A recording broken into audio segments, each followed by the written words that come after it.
They said my life was a fairy tale, a golden story written in the stars. They were wrong. My life wasn't a fairy tale. It was a carefully constructed lie, and at 72, the walls of my gilded cage were finally closing in. For 40 years, I was the perfect wife, the perfect mother, the perfect widow. But one night, one speech, shattered the illusion and revealed the truth. I wasn't the matriarch of my family. I was its most valuable asset, a hostage in a covenant I never agreed to. This is the story of how I burned that covenant to the ground. If you believe a woman's strength only grows with age, and that freedom is worth any price, then follow my story. Like, share, and hit that notification bell, because the truth is about to be unearthed, one secret at a time.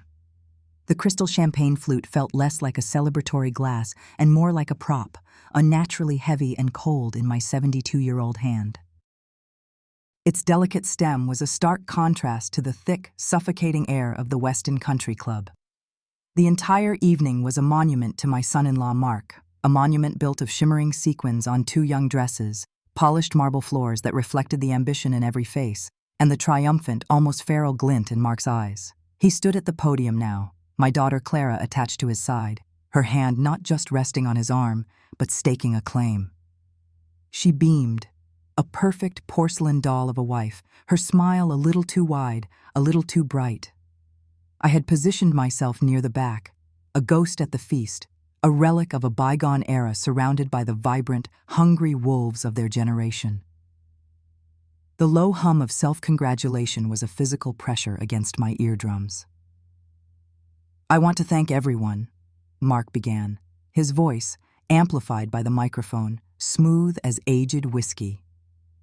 It was a voice designed to persuade, to command, to soothe, and to threaten all at once. "This promotion, it's a milestone, but it's not just for me. It's for my family, for the legacy we are all building together." He let the words hang in the air, a master of the dramatic pause. His eyes, a pale, calculating blue, scanned the sea of adoring faces before they found mine. He locked onto me. A slow, deliberate smile spread across his lips, not a smile of warmth, but of satisfaction, like a collector admiring his most prized possession. I felt a cold knot tighten in my stomach. And I have to give a very special thanks to my mother-in-law, Anna, for being here tonight. His voice dropped, becoming intimate, drawing the entire room into his confidence. "It means the world to Clara and me. After all," he leaned closer to the microphone, the whisper a serpent slithering through the sound system, carrying to every corner of the vast, opulent room. "The mother-in-law only came because she is the foundation upon which our family's legacy with Ethelgard is built. Her presence tonight is more than just support. It is a reaffirmation of the covenant, the covenant." The word struck me, not with the force of a blow, but with the chilling precision of a scalpel. A wave of polite, knowing applause rippled through the crowd. It wasn't the thunderous ovation he'd received for his business accomplishments. This was different. It was subdued, respectful, almost reverent. They understood. They were all in on it. In their eyes, I saw a reflection of his ownership. It wasn't an insult he had delivered. An insult can be challenged, dismissed. This was a statement of fact, a public declaration of title. In that single, expertly crafted sentence, he had stripped me of my identity as a guest, as a mother, as a woman. I was no longer Anna. I was the foundation. I was a reaffirmation. I was a monument, dusted off, unveiled, and presented as an integral part of his portfolio of assets. The air, thick with perfume and champagne, was suddenly unbreathable. It rushed out of my lungs and was replaced by the icy, absolute zero of humiliation. The champagne flute trembled in my hand. I set it down on a passing waiter's tray before I could drop it. My palms were slick with a cold sweat. I felt 100 pairs of eyes on me, not seeing a person, but evaluating a symbol. They were assessing my value to the legacy, to Ethelgard. The rest of the evening passed in a blur of forced smiles and meaningless pleasantries. People approached me, their faces masks of practiced deference. "Such a moving tribute, Anna," one woman said, her eyes flitting over my dress as if checking for cracks in the facade. "Mark is so right. The continuity you represent.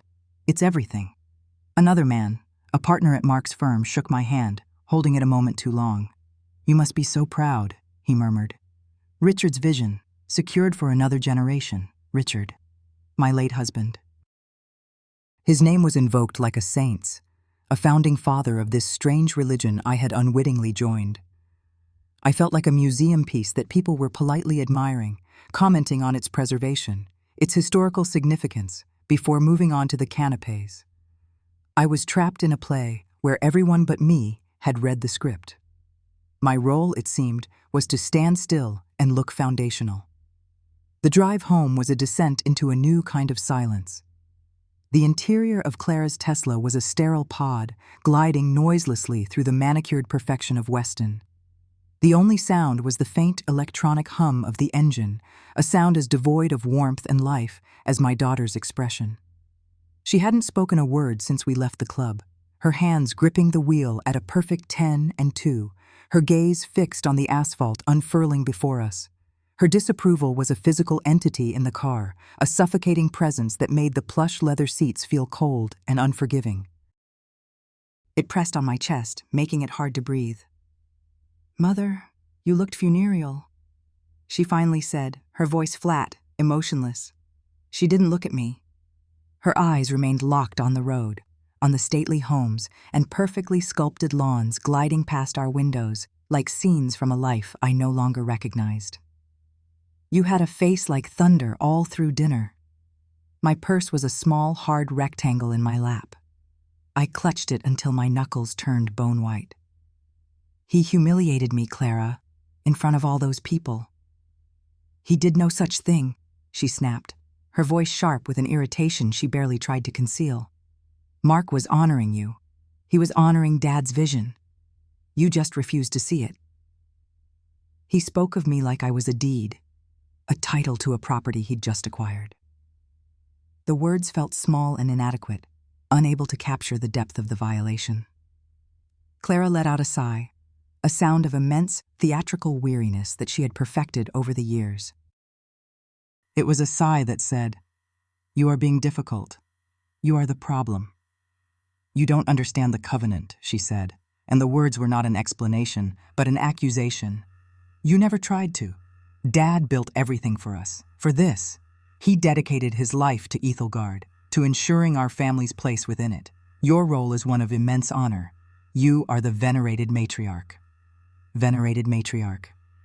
The title hung in the silent car, absurd and obscene. It sounded like a designation for a prize-winning sow at a county fair, or a sacred cow in a forgotten temple.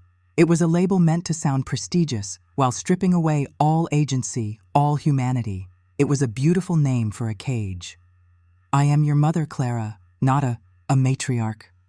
"It's the same thing," she said, her voice softening slightly, shifting tactics. This was the tone she used when she was explaining something simple to a child. "It's about legacy, stability." The family unit is the core of Ethelgard's philosophy. The matriarch is the anchor that holds it all together. Dad knew that. Mark knows that. It's why he's been so successful. He respects the foundations. The foundations. There was that word again. I felt a wave of nausea. Richard had never spoken to me of a covenant. He'd called Ethelgard a business fraternity, a networking group of high achievers. He'd been secretive, yes, moody and often distant. But I had attributed that to the pressures of his work, the burden of his ambition. I had made excuses for him for 40 years. Now, I saw that I hadn't been married to a man. I had been married to an institution. We pulled into the long, curving driveway of my house. The house Richard had bought for us. The house that now felt like a mausoleum. The headlights washed over the grand colonial facade, making it look pale and ghostly in the darkness. Clara put the car in park but made no move to get out. The engine's hum ceased, plunging us into an even deeper, more absolute silence. "Try to get some rest, Mother," she said, her voice once again cool and businesslike. "The quarterly Ethelgard Gala is next month. It's a significant one. Mark needs you looking your best. It's important for the investors to see the continuity." It wasn't a suggestion. It wasn't a request.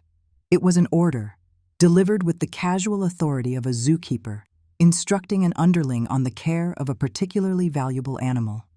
See the continuity. I was a living, breathing symbol of return on investment. I opened the car door without another word. The night air was cool on my hot face. As I stepped out, I didn't look back at her. I couldn't bear to see the stranger sitting in the driver's seat. I just closed the door, the sound a dull thud in the quiet night. I stood there, rooted to the spot on my own brick walkway, and watched the silent, sleek car reverse down the driveway, its red taillights shrinking until they were two angry sparks in the distance before winking out entirely. As the darkness swallowed the car, a terrifying clarity washed over me. This was no longer about a single evening of hurt feelings. This wasn't about Mark's ego or Clara's insensitivity. This was about my life, my past, my present, my future. It had all been a transaction, and I was only now, at the end of it all, beginning to see the fine print. The heavy front door swung open with a familiar groan, a sound that had always meant comfort and homecoming. Tonight, it sounded like the opening of a tomb. My house, a gift from my late husband Richard, a place I had filled with light and laughter and the scent of baking bread for 4 decades, had always felt grand. Tonight, it felt gargantuan, its high ceilings and long hallways stretching into oppressive darkness. It was a prison, and I had been its willing, ignorant warden for 40 years. I had polished the silver, arranged the fresh flowers, and fluffed the pillows, believing I was the mistress of this domain, the queen of this castle. Now I saw it for what it truly was, a gilded cage, meticulously maintained to house a single, prized specimen. Me. I didn't turn on the main lights. I let the moonlight filtering through the tall windows guide my path, casting long, distorted shadows that danced like specters on the walls. I ran a trembling hand along the hallway wallpaper, the familiar silk damask pattern, a cascade of golden leaves, suddenly feeling alien under my fingertips. It was the backdrop of my life, and I had never truly seen it. I had seen a beautiful pattern. I had not seen the bars of the cage. My mind, a frantic engine, reeled back through the years, searching for clues I had missed, for warning signs I had dismissed. It landed, inevitably, on Richard, my handsome, brilliant, and deeply troubled husband. I saw his face not as the loving portrait on the mantelpiece, but as it truly was in memory. A mask of controlled tension. His moods, which I had attributed to the stress of the market, now seemed like something else. They were tectonic shifts, deep and volatile, governed by forces I couldn't comprehend. His obsessive need for order, for everything to be in its designated place, no longer seemed like a simple quirk. It was the behavior of a man terrified of chaos, a man holding a fractured world together with sheer force of will. And his trips, the frequent last-minute business trips that Clara had so casually, so chillingly relabeled Ethelgard retreats. I remembered the frantic packing, the clipped vague explanations. "It's for the firm, Anna." An essential conference. I would ask where, and he would name a city, Zurich, Brussels, Singapore, but his eyes would never quite meet mine. I remembered one time, perhaps 15 years ago, he'd returned from a retreat in the Catskills. He was gaunt, his eyes holding a hollow, haunted look. He barely spoke for a week. When I'd pressed him, asking if something was wrong, he had turned on me with a rare flash of fury. "You don't need to understand everything, Anna," he had snapped. "You just need to trust that I am doing what is necessary for this family." For this family. The same words Clara had used. The mantra of the covenant. I had shrunk back then, chastened, accepting my role as the unquestioning wife. I drifted, as if pulled by an invisible current, down the hall towards his old study, the one room in the house that had been exclusively his. After he died, Mark and Clara had insisted it remain untouched, a shrine to his memory. "It must be preserved," Clara had said, her voice filled with a somber reverence that now seemed theatrical. "To protect his legacy." Protect it from what? Or from whom? The door was closed. I reached for the heavy brass knob, my heart pounding a slow, heavy rhythm against my ribs. I turned it. It didn't budge, locked. Of course, it had been locked since the day he died. I rattled it again, harder this time. The bolt was solid, unyielding, a dead thing in the heart of my home. Frustration and a strange, cold fear warred within me. I pressed my face against the cold glass panel set into the upper half of the door, peering into the shadows within. The room was just as he had left it. A large mahogany desk, an empty leather chair, and wall-to-wall bookshelves. Moonlight slanted through the window, illuminating the spines of the books. I saw the familiar titles on finance, history, and philosophy, but my gaze snagged on something else. Nestled among them, a whole section of uniformly bound volumes. They were dark green leather, and embossed on each spine, gleaming faintly in the pale light, was a strange, stylized tree symbol, an intricate root system supporting a perfectly symmetrical canopy. It was the same symbol I had seen on the lapel pins of the men at the party, the symbol of Ethelgard. The air escaped my lungs in a shuddering gasp. It was all here. The evidence of the life he had lived separate from me, the life that had apparently defined our entire existence. He hadn't just been a member of a club, he had been a disciple. And this room, this locked sanctuary, was its temple. A cold, hard realization settled in my bones, as solid and unmovable as the lock on the door. I was not living in my home. I was living in a museum, a meticulously curated exhibition dedicated to the legacy of a man I now realized I had never, not for one single day, truly known. And the star exhibit, the most valuable piece in the entire collection, was me. The silence in the house had a weight to it, a heavy, suffocating quality that pressed down on me when I was alone. But that Tuesday, the silence felt different. It felt like an opportunity. Clara and Mark were gone, whisked away to Boston for one of their Ethelgard wellness seminars, a 2-day affair of green juice and what I imagined was high-minded brainwashing. The house was mine. For 48 hours, the gilded cage was without its keepers. My heart, a timid bird for so many years, began to beat a little faster. This was it. My first move. I sat in the kitchen, the morning sun slanting across the marble island, and pulled out my phone. The screen felt alien in my hand, a tool I usually used only for weather forecasts and calls from Leo. My fingers, stiff with age and disuse, fumbled as I typed 24-hour locksmith Weston into the Google search bar. A list appeared. I scrolled past the slick, corporate-looking ads and chose a smaller one, a local business with a name that sounded like a real person. An hour later, a van that looked like it had survived a war rattled up my pristine driveway, leaving a small, defiant drip of oil on the cobblestones. I almost smiled. A young man hopped out. He had kind eyes, a silver ring in his nose, and a tangle of dark hair tucked under a baseball cap. He was a creature from another world, the real world, where people fixed things with their hands and weren't concerned with legacy assets.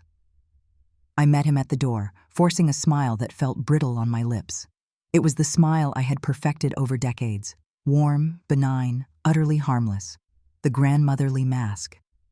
"Thank you so much for coming on such short notice," I said, my voice a little too bright. "I've been meaning to update the old locks, for security." "A woman my age, living alone in a big house."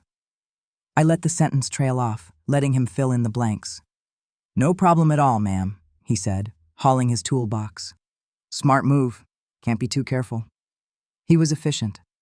He worked his way through the ground floor, the clicks and whirs of his tools a small, satisfying counterpoint to the house's oppressive silence. The front door, the back door, the French doors to the patio. With each new lock, I felt a tiny, incremental shift inside me, a loosening. Then we arrived at the hallway leading to Richard's study. I took a breath. This was the performance. "Oh, and this one too," I said, gesturing to the heavy oak door. I watched as he examined the old, ornate lock. I let a beat of silence pass, then another. I feigned a sudden dawning confusion, a trick of memory I had seen other women my age perform. I put a hand to my cheek. "Oh, dear me. I don't think I've had the key to this one for years. My late husband, he was the only one who used this room. I seem to have misplaced the key ages ago." I looked at him, my eyes wide with manufactured helplessness. "Is there any chance Could you possibly open it? And perhaps create a new one for me, just in case I ever need to get in?" He nodded, completely oblivious to the lie hanging in the air between us. "Yeah, of course. I can pick it and then rekey it for you. No sweat." He knelt, and the real work began. He inserted a tension wrench, then a pick. He worked with a focused calm. I stood there, my hands clasped so tightly my knuckles were white, my breath caught in my throat. The house was silent again, except for the tiny metallic scraping sounds coming from the lock. Scrape. Click. Scrape. It was the sound of a safecracker, a tomb raider. I was raiding the tomb of my own life. Each second stretched into an eternity. I was sure Clara and Mark would suddenly appear, their Tesla gliding silently into the driveway, their faces masks of cold fury. Then it happened. A loud, definitive clunk. The sound echoed in the marble hallway. It wasn't just the sound of a lock tumbling open. It was the sound of a spell breaking, the sound of a final breath being released after 40 years of being held. It was the loudest, most liberating noise I had ever heard in my life. The young man stood up, wiping his hands on his jeans. "There you go. All set." He handed me 2 new gleaming silver keys. They felt heavy in my palm, heavier than their small size would suggest. They felt like power. I paid him in cash, a roll of bills I'd taken from the housekeeping fund, adding a generous tip. I didn't want a paper trail. I wanted him to be a ghost, an invisible agent of my liberation. I watched from the window until his rattling van disappeared down the long drive, the defiant little oil spot the only evidence he had ever been there. Then I turned back to the door. It was no longer a barrier. It was an invitation. I stood before the open doorway, my heart hammering against my ribs so hard I thought it might break them. This wasn't just entering a room. This was a violation, an act of trespass against the man I had married, against the life I had accepted, against the very foundation of the family I had raised. I put my hand on the cool wood of the door, took a shuddering breath, and stepped across the threshold. The air inside was stale, thick with the scent of old paper, leather, and Richard's faint, lingering cologne. It was a smell I had once associated with security, with him coming home from the office. Now it smelled like a mausoleum. The room was perfectly preserved, exactly as he had left it. A shrine. His law books lined the walls, their spines unbroken. A ship in a bottle sat on the mantelpiece. His reading glasses were placed neatly beside an empty crystal tumbler on a side table. It was a curated exhibit, the life of Richard Weston. And I, his widow, had been the docent living outside the display case.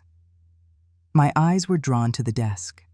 It was a massive piece of dark oak, a throne from which he had managed his world, our world, and on its polished surface, cleared of all clutter, sat a single imposing object. It was a portfolio, bound in dark green leather, the color of old money. It wasn't his will. I had seen that document, a simple, straightforward affair handled by the family lawyers years ago. This was something else. The leather was cool and smooth beneath my trembling fingers.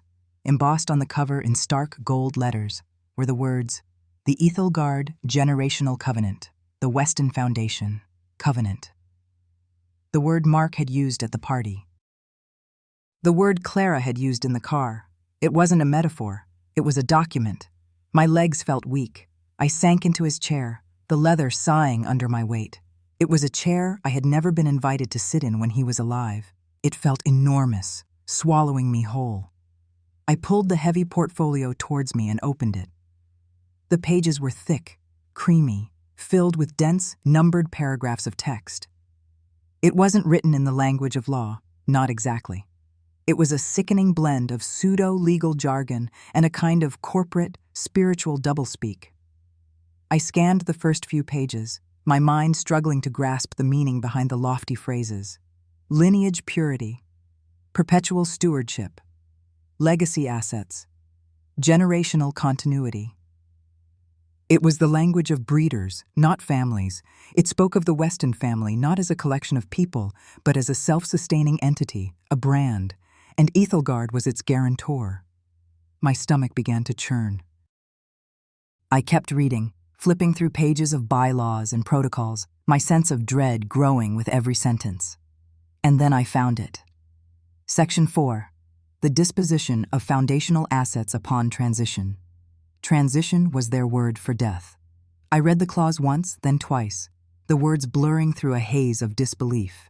It stipulated that upon Richard's death, the entirety of his estate, his stock portfolio, his investments, his cash reserves, and all physical properties, including the house I was sitting in, was not to be transferred to me, his wife of 40 years. It was to be absorbed into and managed by the Ethelgard Trust. The executor of this trust, the one who would wield all the power, was his designated legacy heir. And the designated heir, it stated in cold, black ink, was to be the spouse of his only child, Mark. The heir left my lungs. He hadn't left the money to Clara. He had left the power to her husband.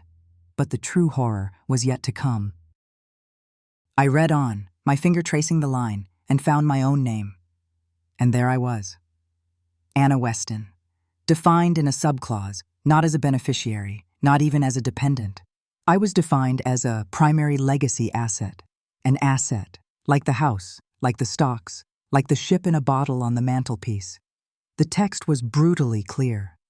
My mandatory presence at all official Ethelgard functions and family gatherings was not a social obligation. It was a living reaffirmation of the covenant's continuity. My role as the venerated matriarch was a contractual requirement, a performance necessary to uphold the perceived stability and integrity of the Weston Foundation in the eyes of the Ethelgard community. My attendance gave the whole grotesque arrangement a veneer of familial grace. I let the page fall from my hand. The sickness rose in my throat, hot and acidic. I wasn't just broke. I hadn't just been disinherited. I was collateral. I was the wax seal on a deal made between my dead husband and his cult. Richard hadn't left me a fortune to live on. He had sold me. He had packaged me up, neatly, with the house and the furniture and the art on the walls, and delivered me into bondage. The foundation Mark had spoken of, the one built on my back. It was literal. I was a pillar, holding up a corrupt temple, and my own daughter was one of its high priests. The first person I thought of was Leo, my grandson. He was my only tether to a world outside the suffocating embrace of Ethelgard. Clara had tried, of course, to draw him in when he was younger, with summer camps and youth leadership retreats. But Leo had a stubborn, inbuilt skepticism, a radar for anything that felt phony. He'd politely declined, preferring summers of scooping ice cream and going to music festivals. He saw the world with clear eyes. He saw me not as a matriarch, not as an asset, but as Grandma. I called him. My voice was a thin, reedy thing I barely recognized. Leo? It's Grandma. Can you come over? There's something I need to show you. He must have heard the tremor in my voice. He didn't ask questions. I'm on my way. Do you want me to pick anything up? KFC? I whispered, the request feeling absurd under the circumstances. A bucket. Extra crispy. He arrived less than an hour later, his old Honda a welcome sight in the driveway. He walked in carrying the familiar red and white bucket, its savory smell a bizarre intrusion into the sterile perfection of my kitchen. He gave me a long hug, and for a moment, I just leaned against his sturdy, youthful frame and breathed. Okay, Grandma, what's going on? He asked, setting the chicken on the counter. His face, usually so open and cheerful, was etched with concern. I couldn't speak in the kitchen. It felt too open, too bright. I led him to the living room, to the small sitting area away from the formal spaces Clara preferred. I handed him the heavy leather portfolio. It was in your grandfather's study, I said. I had a locksmith open the door. The admission hung in the air. Leo's eyes widened slightly, but he didn't comment on my act of subterfuge. He just took the covenant and began to read. I watched his face. I saw the initial curiosity shift to confusion, then to a hard, cold disgust that mirrored my own. He was quiet for a long time, the only sound the rustle of the thick pages. He read faster and faster, his young face, the face I'd known since he was a baby, hardening into a mask of anger. Finally, he looked up at me, his eyes blazing.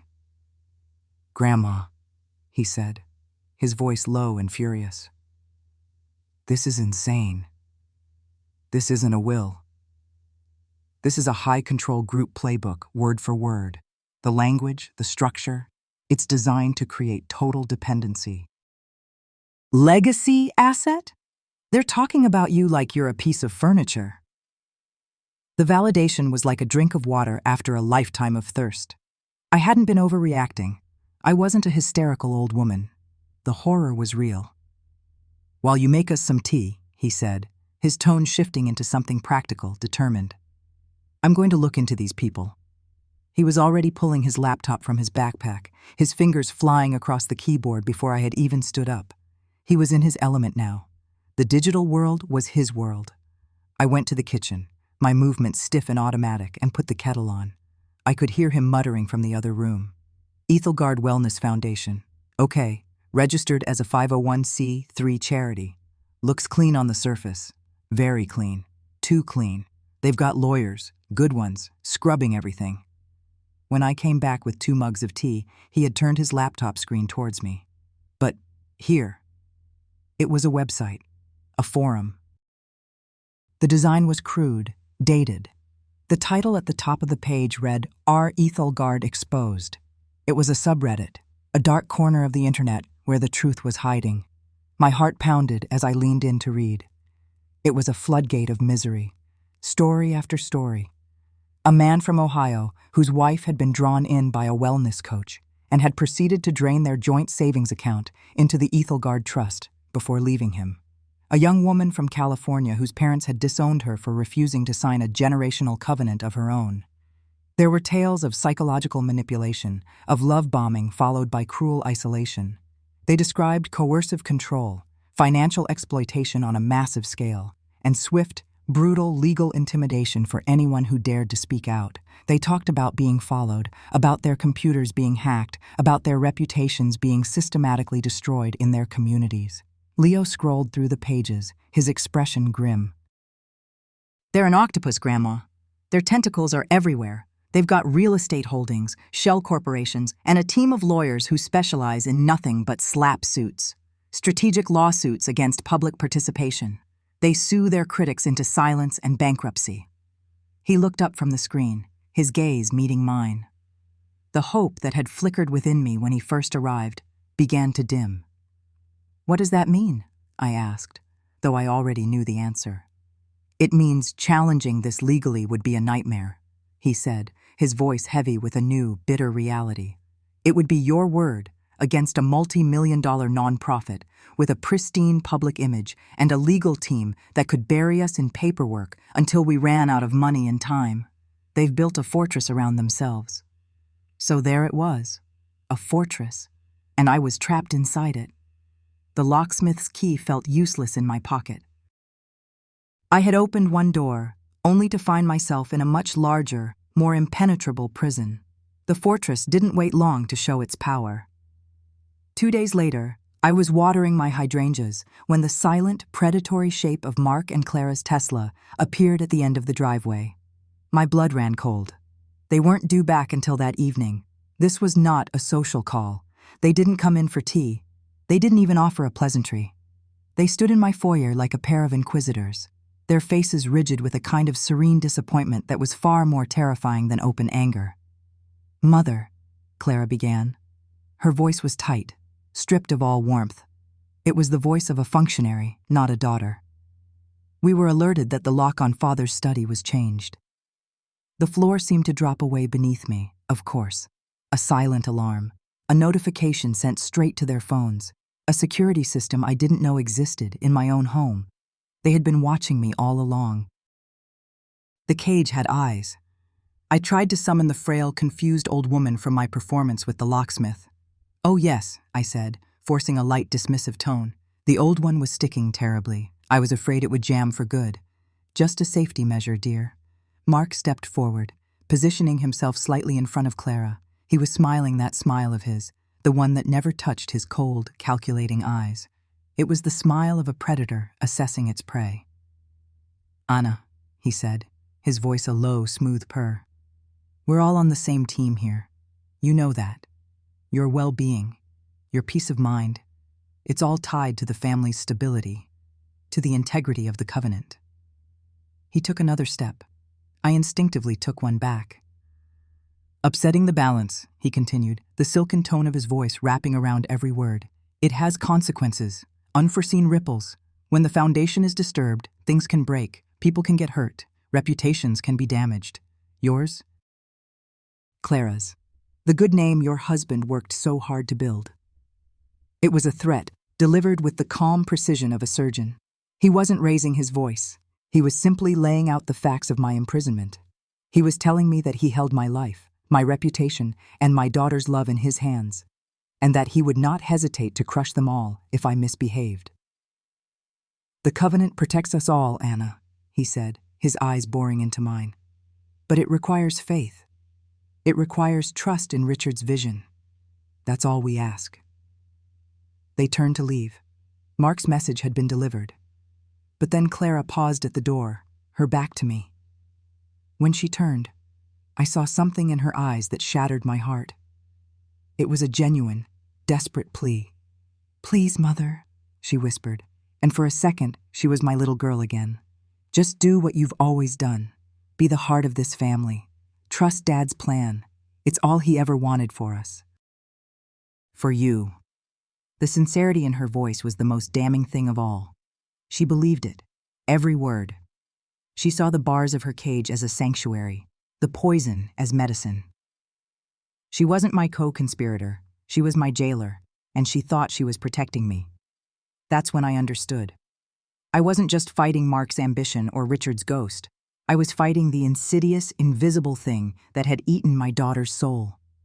I was fighting an idea, a belief system that had twisted love into control and family into a corporation.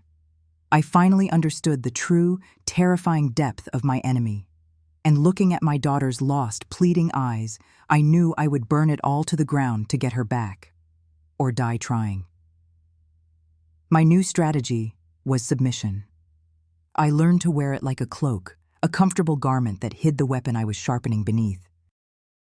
To survive in the gilded cage Mark and Clara had built around me, I had to become the creature they wanted me to be, a fading matriarch, a relic whose only purpose was to lend a quiet, dignified sheen to their ascendant lives. Submission became my armor, and forgetfulness, my shield. The first test came on a Tuesday morning.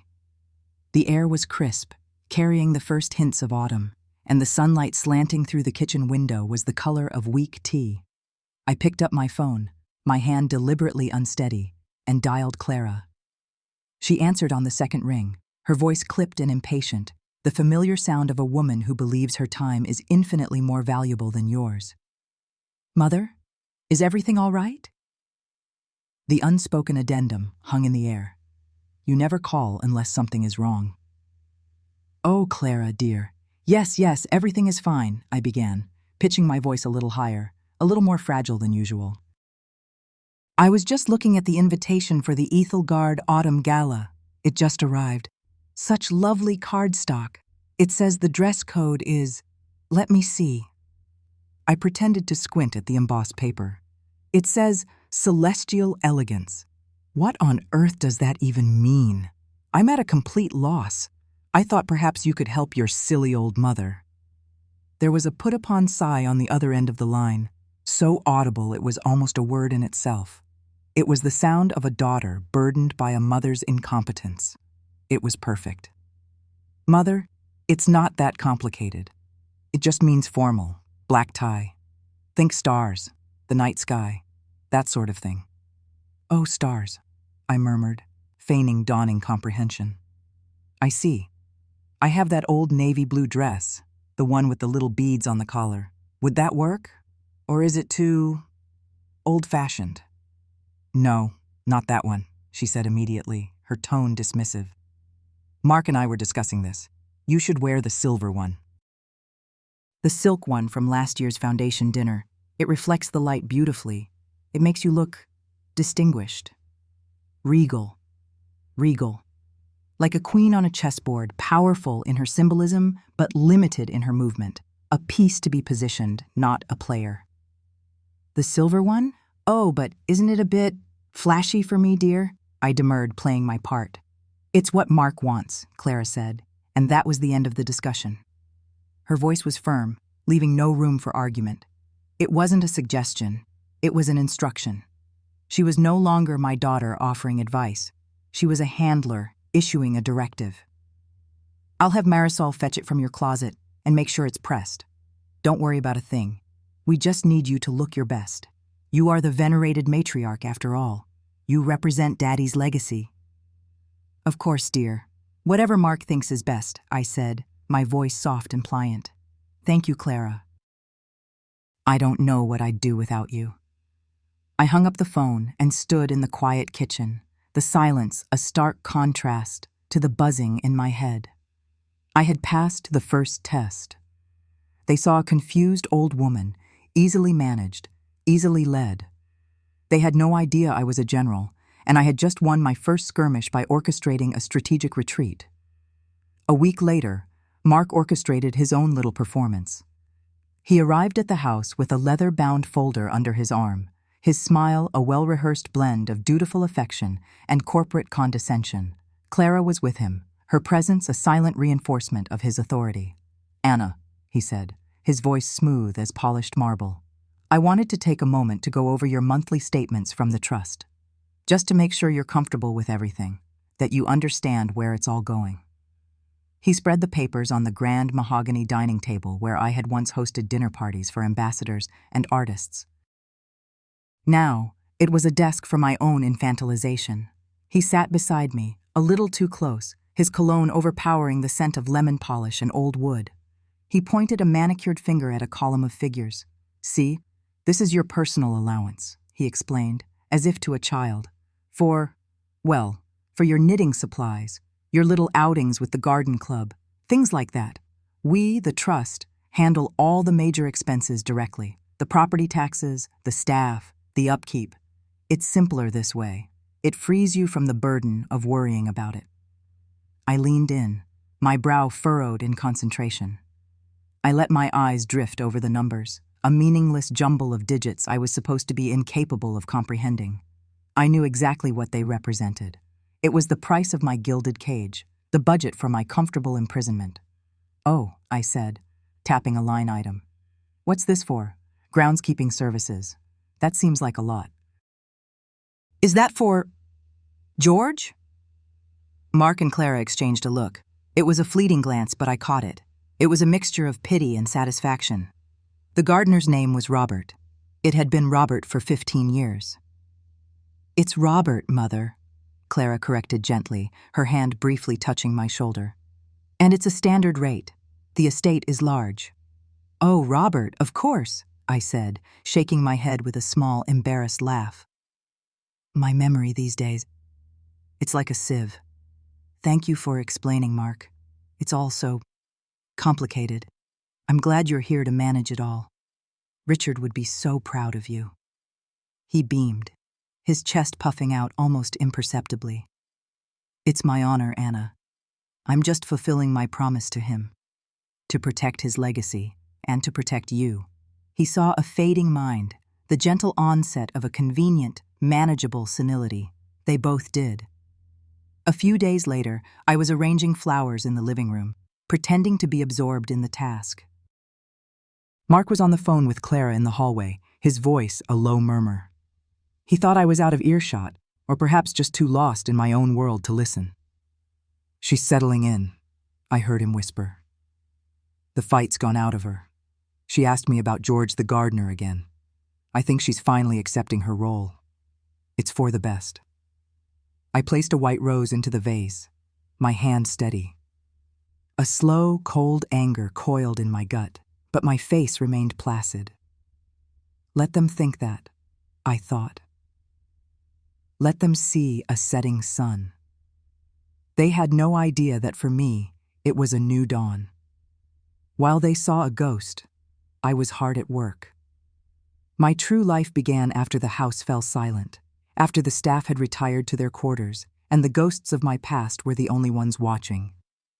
I'd slip into my sewing room, the one place in the house that was entirely mine, filled with spools of thread and bolts of fabric from a lifetime of hobbies.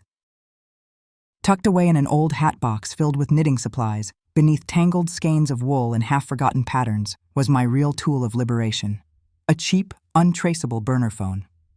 Every night, it became my lifeline. I'd sit in the dark, the phone's small screen casting a pale blue light on my face, and connect with the one person I could trust. My grandson, Leo.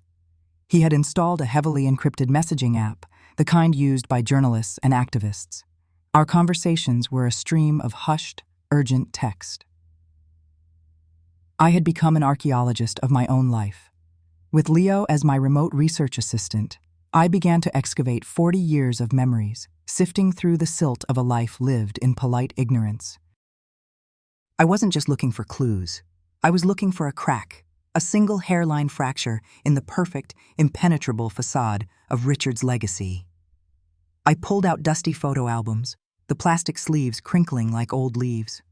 I looked at pictures of Richard at company picnics, on yachts, accepting awards. His smile was always the same, wide, confident, and utterly vacant. It never, ever reached his eyes. Night after night, we dug. I sifted through old letters, diaries I'd kept in my youth, calendars with cryptic appointments. Most of it was mundane, the ordinary sediment of a long marriage, but slowly, a different picture of Richard began to emerge. Not the visionary philanthropist, but a man of deep, unsettling moods. A man who used Ethelgard's spiritual guidance as a weapon, a justification for his coldness, his absences, his absolute control. The little phone felt warm in my hand, a small, secret heart beating in the dark. They saw an old woman pottering around her house, lost in memories. And in a way, they were right. I was lost in my memories. But I wasn't reminiscing. I was hunting. The breakthrough came from Leo. After weeks of diving into the digital sewer of Ethelgard's past, chasing whispers on encrypted forums and cross-referencing names from old news articles, he found a ghost. The name surfaced in a hushed, terrified post from a user who had since deleted their account. An erased man, the perfect source. But finding him was another matter. It took Leo 2 more weeks of what he called digital sleuthing. It was a masterpiece of quiet, patient obsession. He tracked down the Shell Corporation that had bought Finch's foreclosed home. He found a property record for an apartment in Portland, Maine, purchased by that same corporation. There was no direct link to Finch, no paper trail. The ghost had covered his tracks well. The final piece of the puzzle was almost absurdly mundane. Leo, on a hunch, started searching for online accounts linked to the Portland address. He found a food delivery profile under the name A. Fisher, regularly ordering the same brand of cheap whiskey and frozen dinners. The account was paid for with a prepaid debit card, but the email address used to create it, just once, years ago, contained the name Alistair. Portland, Maine. It felt as distant as the moon. How could I, the fragile, forgetful matriarch, possibly get there? Mark and Clara monitored my every move, not with cameras, but with the cloying concern that was its own kind of surveillance. The housekeeper, the gardener, my driver, they all reported back to Clara. An unscheduled trip to the pharmacy would trigger a phone call. The solution, like my new persona, was deception rooted in their own expectations. I waited for the right moment during a Sunday lunch. "You know," I began, dabbing my lips with a napkin, "the Historical Society is organizing a senior bus tour to see the autumn leaves in New Hampshire. A 3-day trip. It sounds so lovely. I do miss the colors." Clara looked at Mark. I could see the calculation in her eyes. A supervised, structured trip with a group of other elderly people. Safe. Contained. A perfect activity for a woman in gentle decline. "That does sound nice, Mother," she said, her condescension barely veiled. "It would be good for you to get out of the house." "I think it's a wonderful idea, Anna," Mark added, patting my hand. "You deserve a little vacation." They thought they were granting me a treat, a supervised field trip from my cage. They had no idea they were funding my escape. The morning of the supposed trip, I let my driver take me to the meeting point for the bus tour. I waved goodbye with a frail hand, watching until his car turned the corner. Then, I walked 2 blocks to a prearranged spot where an Uber Leo had ordered for me was waiting. The driver was young, playing music I didn't recognize, and he didn't say a word to me the entire way to the train station. For the first time in years, I was anonymous.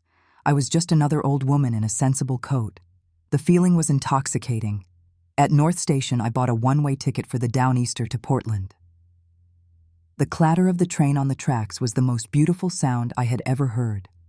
It was the sound of my own life, finally moving forward on a track of my own choosing. Alistair Finch lived in a gray, featureless apartment building that smelled of damp carpets and boiled cabbage. When he opened the door, he was smaller than I'd imagined. A pale, haunted man who seemed to be shrinking into his own clothes. The air that wafted out of his apartment was thick with the stench of stale cigarettes and something else, something like fear. His eyes, cloudy and bloodshot, darted past me to the empty hallway. "How did you find me?" he whispered, his voice a dry rasp. "My grandson is very clever with computers," I said simply, stepping inside. He flinched, closing the door quickly and bolting it. The apartment was sparse and grim. A sagging sofa, a television playing a game show on mute, and a coffee table littered with empty glasses and overflowing ashtrays. He gestured vaguely toward the sofa. "They don't just ruin you," he said, his hands shaking so badly he had to clasp them together. He shuffled to a small kitchenette and poured coffee from a stained pot into two mismatched mugs. "They erase you. They reach back into your life and pull out the pages. They make it so you never existed." I took the mug he offered. The coffee was lukewarm and bitter. "I know," I said. "They're trying to do the same to me, only more slowly." I reached into my handbag and pulled out a folded copy of The Covenant. Not the original, of course. That was locked away. This was a copy Leo had made from the photos I'd taken with the burner phone. I spread it out on the cluttered coffee table. Alistair stared at it, his breath catching in his throat. He leaned forward, his shaking fingers tracing the dense paragraphs of legalese. A flicker of something, recognition, professional admiration, horror, crossed his face. "My God," he breathed, his voice barely audible. "This is a masterpiece. A perfect, hermetically sealed work of legal entrapment. Every clause reinforces the next. The definitions, the stipulations. It's a cage with no doors." He looked up at me, his eyes wide with a kind of morbid respect. "This is almost impossible to break." Almost. The word hung in the stale, smoky air of the room. It was a sliver of light in a dark place. For the first time since I'd entered the grim apartment, I felt a surge of hope, sharp and clear. All my feigned weakness, all the practiced fragility, fell away. My voice when I spoke was not the voice of the venerated matriarch. It was my own. "Almost?" I pressed. My gaze was steady, holding his. I saw him flinch, not from fear of me, but from the memory of the person he used to be. For a fleeting second, the defeated, trembling man disappeared, and I saw the ghost of a sharp, powerful lawyer flicker in his tired eyes. The man who had once helped build these cages knew where the hinges were. He took a long, shaky drag from a cigarette he'd just lit. The smoke curled around his head like a shroud. "Ethelgard has one vulnerability," he said, his voice low and conspiratorial. "One thing it fears more than lawsuits, more than the IRS, more than God himself. It fears scandal, not just any scandal, a scandal that taints the brand. Ethelgard isn't a religion or a business, not really. It's a brand of purity, of legacy, of unimpeachable moral authority. Tarnish that, and the whole temple comes crashing down." He leaned forward again, tapping a nicotine-stained finger on the copy of my covenant, near the end. "There's a morality clause. It's buried deep, standard in all the foundational covenants, a piece of legal boilerplate that's almost never invoked. They call it the Legacy Purification Protocol, Clause 12, Section B." He looked at me, making sure I understood the weight of what he was saying. The protocol is Ethelgard's eject button. It states that if a foundational legacy, like your husband's, the very source of the money and status that binds you, is proven to be rooted in what the text calls a gravely immoral or criminal act, the board can convene a vote. With a supermajority, they can nullify the associated covenants and sever all ties. "Why would they do that?" I asked, my heart beginning to beat faster. Why would they give up the assets? Alistair gave a short, bitter laugh. Because the assets are contaminated. It's not about justice. It's about PR. It's a cleansing ritual. By cutting you loose, by publicly disavowing your husband's legacy, they reinforce their own purity. They demonstrate their unwavering commitment to their ideals.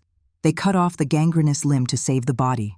They would throw you, your daughter, and your son-in-law to the wolves in a heartbeat to protect the sanctity of the Ethelgard brand. The path was there, a narrow, treacherous path, but it was there. I could feel the key turning in the lock. So I just have to prove that that his legacy is corrupt? Alistair's face hardened. The brief spark of the old lawyer vanished, replaced by the weary cynicism of the ghost. It's not that simple, he warned. The burden of proof is absolute. It's not a court of law where you're innocent until proven guilty. In the court of Ethelgard, the legacy is sacred until proven profane. You can't just have a suspicion. You can't present circumstantial evidence. You can't come to them with whispers or theories or 40-year-old grievances. He crushed his cigarette into the overflowing ashtray and looked me dead in the eye, his voice dropping to a near whisper, heavy with the finality of an executioner. You need a body. He said it as if he were describing an impossible standard, a mythical quest with no chance of success. He thought he was closing the door he had just cracked open. But for me, his words were not a barrier.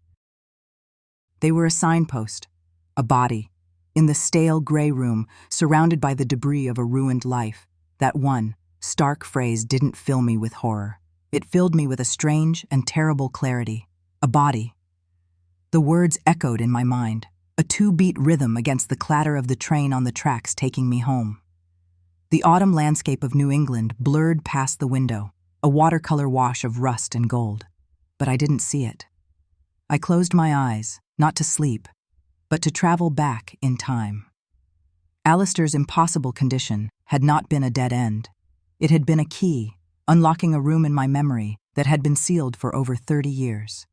I let my mind drift, pushing past the grand, curated memories of galas and anniversaries, past the official history of my life with Richard. I searched for the footnotes, the anomalies, the small, strange moments that never quite fit the narrative. And then, it surfaced. The summer of 1988. It came back to me not as a story, but as a series of sharp sensory details. The aggressive, cloying scent of cheap cologne. The sound of a laugh that was always too loud for the room. Frank Miller. He was Richard's new business partner, a brash, flashy man with slicked back hair and a diamond pinky ring. They were planning some new real estate venture, something that was going to make them both titans. For 3 months, they were inseparable. Their voices, a low murmur of conspiracy, filled Richard's study day and night. Frank was at our house for dinner at least twice a week, charming Clara, irritating me, and treating my home like his own. Then one day, he was just gone. 1 week he was a fixture at our dining table, the next he had vanished from the earth. When I asked Richard about it, he was uncharacteristically terse. "The man was a con artist, Anna," he'd said, his jaw tight. "He ran off with the seed money. Forget about him." And we did. Frank Miller became an unspoken failure, a ghost we were not permitted to acknowledge. That memory, sharp as it was, had always been a standalone event. But now, triggered by Alistair's words, it connected to another, even stranger memory from that exact same period. It was a weekend in late September of that year, right after Frank's disappearance. Richard, a man who considered manual labor a moral failing and hadn't lifted anything heavier than a briefcase in our entire marriage, spent a whole Saturday and Sunday digging in the backyard. I remembered standing at the kitchen window, watching him. He was drenched in sweat, his shirt sticking to his back, furiously shoveling dirt from a rectangular patch of lawn near the old rose garden. When I went outside to ask him what on earth he was doing, he'd snapped at me, his voice sharp with a panic I had never heard before.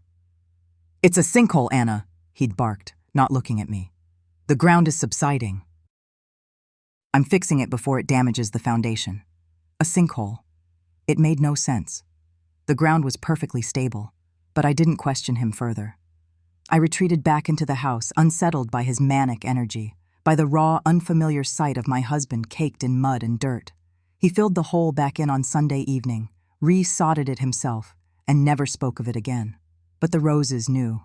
For 35 years, that patch of the garden had been cursed. The prize-winning roses my father had planted never grew back properly. The new bushes we planted were always stunted and pale, their blooms small and sickly. I had complained about it for years. It must be a blight, I'd say. Or, the soil must be bad there.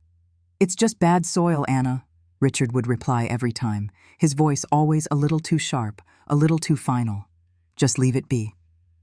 A coincidence. A sinkhole. A bad patch of soil. A con artist who ran away. For 3.5 decades, they were just disparate, meaningless facts, filed away and forgotten. Now, sitting on the downeaster as it sped me back toward my gilded cage, the pieces didn't just fit together, they slammed into place with the force of a revelation. The world tilted on its axis, and my entire past was horrifically rearranged. I opened my eyes and stared at my own reflection in the darkening window. The face looking back was that of an old woman, but the eyes were not tired. They were fierce. The foundation of my husband's legacy, the bedrock of Ethelgard's covenant, the very ground on which my prison was built, was not a sinkhole. It was a grave, and the body Alistair said I needed had been buried in my own backyard all along. Richard's fortune wasn't built on genius, it was built on bones. I told Leo about the roses. I told him about the sinkhole that wasn't a sinkhole, about Richard's frantic, dirt-caked insistence that it was just a drainage problem. I described the way he'd toiled for an entire weekend, his back a tense line of furious energy, his face a mask of grim determination. I told him how, for 40 years, nothing grew right in that one spot. Not the prize-winning hybrid teas my neighbors coveted, not even the hardiest weeds. It was a dead patch on the earth, a blight on the manicured perfection of the Weston lawn. I didn't have to draw a map for him. He sat across from me at the small kitchen table, the burner phone lying between us like a dormant weapon, and his expression shifted from concern to a kind of cold, dreadful understanding. The youthful energy drained from his face, replaced by the same gravity I felt settling in my own bones. He didn't question me. He didn't ask if I was sure. He just nodded, once. He understood. Getting the equipment was his idea. He was still enrolled in a few postgraduate courses at the university, giving him access to resources I couldn't even imagine. He told me he was borrowing it for a geology project, a study of suburban soil stratification.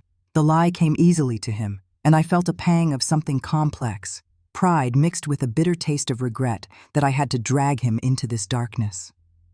He rented a portable ground-penetrating radar unit, a compact, wheeled device that looked like a futuristic lawnmower. He brought it over on an overcast Tuesday afternoon. Mark and Clara were at the country club for a strategy luncheon with other Ethelgard benefactors. The house was ours. We wheeled the GPR unit out the back door. The air was heavy, thick with the smell of damp earth and impending rain. The sky was the color of slate. It felt appropriate, like the world was holding its breath with us. Leo was methodical, all business. He calibrated the machine, his fingers moving over the controls with a competence that belied his age. I just stood there, my arms wrapped around myself, my gaze fixed on that patch of blighted lawn. It looked so ordinary, a slight discoloration, a thinning of the grass, a secret hiding in plain sight for 4 decades. "Ready, Grandma?" Leo asked, his voice low. I couldn't speak. I just nodded, my throat tight. He began to push the machine forward, slowly, deliberately, tracing a grid pattern over the dead earth. A cable snaked from the unit to a ruggedized tablet he held in his other hand. On its screen, lines of data scrolled past, a language I couldn't comprehend. It was a digital seismograph, reading the secrets of the ground beneath us. We were listening to the Earth's memory. The only sounds were the soft whir of the wheels on the grass and the distant drone of traffic on the main road. The silence in the garden was absolute. I watched the screen, not his face. I saw the layers of soil depicted in waves of green and amber. Topsoil, clay, rock. Then, as he passed over the center of the patch, A new shape began to resolve itself. It was different from the surrounding data. It was sharper, more defined. It was a stark, geometric block of color against the chaotic patterns of nature. Leo stopped. He didn't say a word. He just stood there, staring at the tablet. I stepped closer, my heart a frantic drum against my ribs. And I saw it. A clear, unmistakable, rectangular anomaly. 6 feet down. It was long. It was narrow. It was the size and shape of a coffin, or a man. My breath hitched. The air I pulled into my lungs felt thin, useless. It was no longer a suspicion. It was no longer a fragmented memory or a gardener's complaint. It was there. A digital ghost rendered in pixels and data. A tombstone on a screen. It was real. Frank Miller was real. He was down there. All this time, I had been tending my hydrangeas, hosting garden parties, living my life just feet away from a grave. Richard's foundation wasn't built on smart investments and visionary leadership. It was built on bones. Leo slowly looked up from the screen, his eyes finding mine. They were wide, horrified, but also filled with a grim certainty. He took a screenshot, then another. He saved the data, his movements precise and automatic, as if his body was working on instinct while his mind was reeling. "We have it," he whispered. His voice was hoarse. "Yes," I said. The word was a puff of air. "We do." We packed the GPR away in its case, moving with the silent, efficient panic of conspirators. We scrubbed the wheels clean of any mud. We left no trace. Back in the kitchen, the world outside seemed to be continuing on as normal. A car drove by. A dog barked. But inside my house, the very foundation had cracked. The air was different. The light was different. The silence was filled with the weight of that rectangle 6 feet under the lawn. That night, I didn't sleep. I sat in the dark living room, the GPR data open on Leo's laptop.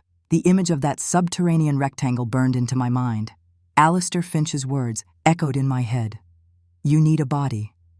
We had found one. Now, we had to use it. Calling the Weston police directly was too risky. An anonymous tip from an old woman about her dead husband might be dismissed, buried in paperwork, or worse, leaked to someone with Ethelgard connections. Mark's influence ran deep in this town. Alistair had been clear. The burden of proof had to be absolute, the exposure public and undeniable. We couldn't give them an inch of room to cover this up. We had to create a pincer movement they couldn't escape. Leo and I planned it at the kitchen table, our voices hushed, the burner phone our only link to the outside world. We were a 2-person army, a grandmother and her grandson against a corporate cult. "Prong 1, Leo said, typing on his laptop. The official channel. He drafted an email to the Weston Police Department's general tip line. He wrote it from the perspective of a concerned, anonymous neighbor who had witnessed suspicious activity. He kept it vague, but alarming. He mentioned hearing about old rumors, about a man who disappeared. And then he attached the GPR scans. He stripped all metadata from the files, routing the email through a series of anonymizing servers he'd learned about from his tech-savvy friends. The files were clean, untraceable. The message was simple. "Look here. You will find something."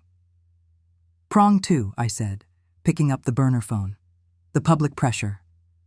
This was my part. Leo had found the name on the R. Ethelgard exposed forum. A journalist for the Boston Globe. A woman named Catherine Riley, known for her relentless investigative work, for taking on powerful corporations and corrupt politicians. She had a reputation for being a bulldog, for not letting go of a story once she had her teeth in it. She was exactly who we needed. My hand was trembling as I dialed the number. It was a direct line Leo had found, a number she gave to confidential sources. It rang twice. "Riley?" a woman's voice answered. It was brisk, no nonsense. I took a deep breath. I had rehearsed this. "My name is not important," I began, my voice lower than usual, steady. "But I have information about a man named Richard Sterling, the late philanthropist, and about an organization called Ethelgard." There was a pause on the other end. I could hear the faint sound of typing. "I'm listening," she said. Her tone was professionally skeptical, but attentive. My information suggests that the foundation of the Sterling fortune, the legacy that Ethelgard celebrates, is built on a crime. A murder. Another pause, longer this time. That's a very serious accusation, she said, her voice still level. You'll need more than a suggestion. I have more, I said. I have the name of the victim, Frank Miller.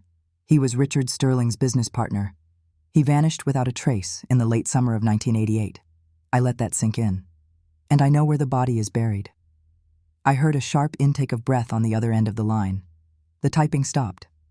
I had her full attention now. It's on the Sterling estate in Weston. In the back garden, I have ground-penetrating radar scans that show a disturbance consistent with a human burial, 6 feet down.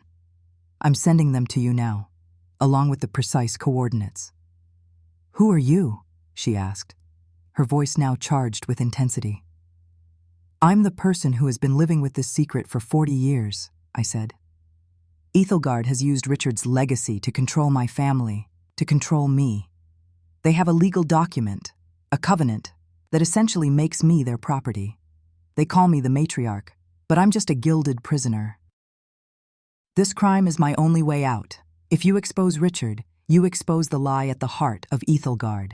They have a protocol to cut ties with corrupted legacies. It's called the Legacy Purification Protocol. I gave her everything.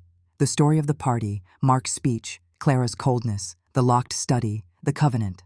I told her about Alistair Finch without using his name, referring to him only as a disillusioned former insider. I laid out the entire rotten structure piece by piece. I wasn't just giving her a murder mystery. I was giving her the key to dismantling a powerful, secretive organization. When I finished, there was a long silence.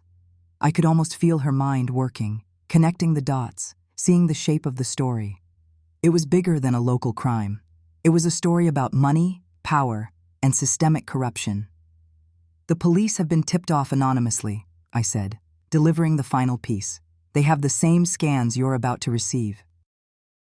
They'll have to act, especially if a reporter from the Boston Globe starts asking them why they aren't digging up a potential grave on the property of a major local figure. I understand, Catherine Riley said. Her voice was different now. It was the voice of a hunter who had caught the scent of her prey. Don't contact me again. I'll take it from here. The line went dead. I set the phone down on the table. My hand was steady now. Leo looked at me, his eyes reflecting the screen of his laptop. He had just sent the email to the police. It's done, he said. Yes, I said. It is.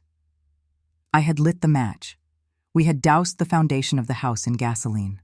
All that was left was to stand back and watch the fire. The hours that followed were the longest of my life. Every creak of the old house was a footstep. Every car that passed on the street was them, returning early. I sat by the window in the dark, watching the road. Leo stayed with me, a silent, reassuring presence. We didn't talk much. There was nothing left to say. We were suspended in the moment between action and consequence, a terrifying, silent freefall. The explosion came not with a bang, but with the quiet crunch of tires on the gravel driveway the next morning. It wasn't Mark's polished black sedan. It was a fleet of dark blue police cruisers and an unmarked van. They didn't use their sirens. They didn't need to. Their presence was loud enough. I watched from the upstairs bedroom window, my hand pressed against the cold glass. Men and women in uniform moved with a grim, practiced efficiency. A detective in a rumpled suit, who I assumed was in charge, spoke briefly to a uniformed officer, pointing toward the back of the house. A team unloaded shovels, tarps, and evidence markers from the van. The media wasn't here yet. This was the first quiet step. The verification. Soon after, a car I recognized pulled up. Catherine Riley from the Globe. She got out with a photographer, keeping a respectful distance at the edge of the property line, but her gaze was fixed on the back garden. Her presence was the catalyst, the pressure. The police knew they were being watched. They couldn't walk away from this now. I watched as they stretched yellow tape around the blighted patch of lawn. The digging began. It was slow, methodical. They scraped away the sod, then the topsoil, layer by layer. It was an archaeology of my life, peeling back the manicured surface to reveal the rot underneath. Hours passed. The sun climbed higher in the sky. More neighbors started to emerge, drawn by the silent, official activity. They stood in small, whispering clusters on their own perfect lawns. By noon, the digging stopped. I saw one of the officers kneel at the edge of the pit, then quickly stand up and turn to the detective. The detective strode over, peered down, and then made a call on his radio.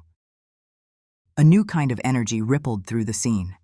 The quiet diligence was replaced by a more focused, somber intensity. They had found it. Later, the coroner's van arrived. They brought out a long black bag. That evening, Leo showed me his phone. The story had broken on the Globe's website. The headline was stark, brutal. Bones in the backyard of Weston Philanthropist's estate. The article was written by Catherine Riley. It was a masterpiece of controlled demolition. It detailed the police discovery, the anonymous tip, and then it pivoted. It raised questions about the late Richard Sterling. It mentioned Frank Miller, and then it mentioned Ethelgard. It quoted unnamed sources speaking of a powerful organization built on the unimpeachable legacy of its benefactors. The fire had started to spread. The frenzy was, as Leo put it, biblical. By the next morning, our street was a circus of news vans, their satellite dishes pointed at the sky like metallic sunflowers. Reporters with microphones camped out by the police tape. The story was on every news channel, every website. My quiet, respectable street in Weston was now the epicenter of a national scandal. Mark and Clara must have been at an Ethelgard retreat because for 24 hours their phones went straight to voicemail. But the organization didn't wait for them. Ethelgard, true to Alistair's prediction, acted with the swift, merciless precision of a predator cutting off a diseased limb. They released a public statement. I read it on the Globe's live blog, the words stark and cold on the screen. Ethelgard is an organization built on the principles of integrity, transparency, and human progress, it began. We are horrified and deeply saddened by the recent developments concerning the estate of the late Richard Sterling. These alleged actions stand in stark opposition to every value we hold sacred. The statement went on to announce that an emergency tribunal had been convened. And then came the kill shot. In accordance with our foundational charter, we have invoked Article 12, Section B, the Legacy Purification Protocol. This protocol exists to protect the integrity of the Covenant community from unforeseen corruption tied to a benefactor's foundational legacy. Effective immediately, the Sterling Covenant is declared null and void. All associated contracts and endowments are terminated. Ethelgard is severing all ties with the Sterling family to cleanse the organization and reaffirm our unwavering commitment to ethical stewardship. Void, terminated, severed, cleansed. The words were so clinical, so corporate. With a single press release, they had erased Richard, they had erased Mark and Clara. They had cauterized the wound, sacrificing a part of themselves to save the whole Saint-Ouen. It was exactly as Alistair had said it would be. They didn't fight. They didn't defend. They simply cut the cord. In that single, bloodless instant, Mark and Clara's world crumbled to dust. I didn't see it happen, but I could imagine it. The frantic calls, the dawning horror, the realization that the foundation they had built their entire lives on was not just cracked, but had been publicly dynamited. Their status, their wealth, their belief system, it all vanished. The Ethelgard phone numbers no longer worked. The bank accounts, managed by the Ethelgard Trust, were frozen. The invitations were rescinded. They were no longer the golden couple, the heirs to a noble legacy. They were the children of a murderer, pariahs, their names inextricably linked to a body in a garden. I saw Clara one last time, a few weeks later, at the lawyer's office. The house was being sold. The estate, now free from the Covenant's grasp, was being untangled. The assets that were not directly tied to Ethelgard funds were being transferred to me, Richard's sole surviving spouse, as his original will had stipulated before the Covenant superseded it. I was legally free, and I was, to my surprise, wealthy. She sat across the polished mahogany table, a ghost of her former self. The tailored Ethelgard suits were gone, replaced by a simple, ill-fitting sweater. Her face was pale, her eyes hollow. The righteous fire I had seen in them was gone, replaced by a vast, empty landscape of bewilderment and loss. She looked at me, not with hatred, but with a kind of baffled despair, as if she was trying to understand how the universe could have betrayed her so completely. She didn't see my hand in it. She only saw the ruin. "He loved you," she whispered, the words barely audible. "My father, Mark, they were trying to honor his legacy. They were trying to honor you." I looked at my daughter, my child, so thoroughly brainwashed that even now, faced with a skeleton in her father's garden, she was still defending the cult. I felt a wave of pity so profound it was almost nauseating. What could I say? That her father was a killer? That her husband was a willing jailer? That her entire life had been a lie she had chosen to believe? "I know," I said. It was the only thing I could say that wasn't cruel. The silence between us was no longer a weapon. It was a chasm. We were on opposite sides, and there was no bridge long enough to cross it. Months passed. The legal battles faded. The media storm moved on to its next target. The house was sold to a developer who planned to tear it down. I didn't care. Its ghosts were not my problem anymore. Leo helped me move. He found a small condominium for me, overlooking the ocean in Cape Cod. It had 2 bedrooms, a small kitchen, and a balcony that faced the sea. We packed my life into a handful of boxes, a few books, some photographs of Leo as a child, my favorite armchair. I left almost everything from the Weston house behind. I didn't want the furniture. I didn't want the art. I didn't want the memories. I had lost my daughter, perhaps forever. That was the price. The victory was not triumphant. There were no parades, no celebrations. It was a scarred and quiet thing, a freedom won at great cost. It was the silence of amputation. But as I stood on my new balcony that first evening, the salt spray misting my face, I breathed in. The air was crisp and clean, filled with the smell of the ocean and the cry of gulls. It was real air. It was my air. For the first time in over 40 years, the silence that surrounded me wasn't oppressive. It wasn't the sound of secrets and unspoken resentments. It wasn't the silence of a cage. It was just silence. And in that silence, I finally found peace. What would you have done? When the cage is comfortable and the truth is a demolition ball, do you stay silent to keep the peace? Or do you swing it and risk bringing the whole house down on top of you? Let me know in the comments below what you believe is the true cost of freedom.